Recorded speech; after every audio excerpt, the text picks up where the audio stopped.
হজরতে জাহজা বিন সাঈদ গিফারি রাদিয়াল্লাহু তাআলা আনহুর পরিচিতি সম্পর্কে আমরা জানি। তিনার নাম জাহজা হিসেবে প্রসিদ্ধ।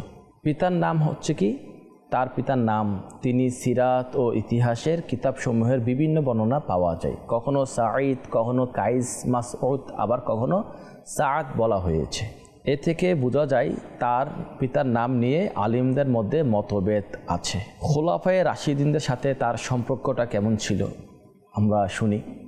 তিনি রাদিয়াল্লাহু তাআলা আনহু হজরতে ওমর ফারুক আজম রাদিয়াল্লাহু তাআলা আনহুর ঘোড়া দেখাশোনা করতেন।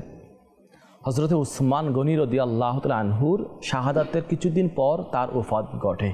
তো গিফার গোত্রের জন্য আমাদের প্রিয় নবী সাল্লাল্লাহু আলাইহি ওয়াসাল্লাম দোয়া দিয়েছে। কি দোয়া দিয়েছেন আমরা শুনব।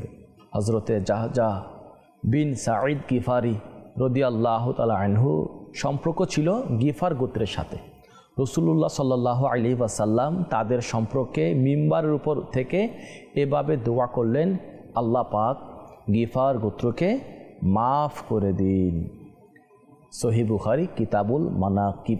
আরেক বর্ণনায় এসেছে রাসূলুল্লাহ সাল্লাল্লাহু আলাইহি ওয়াসাল্লাম গিফার সহ ৭টি গোত্রের নাম নিয়ে ইরশাদ করেন, এরা আমার সাহায্যকারী আর আল্লাহ ও তার রসুলই এদের সহায়।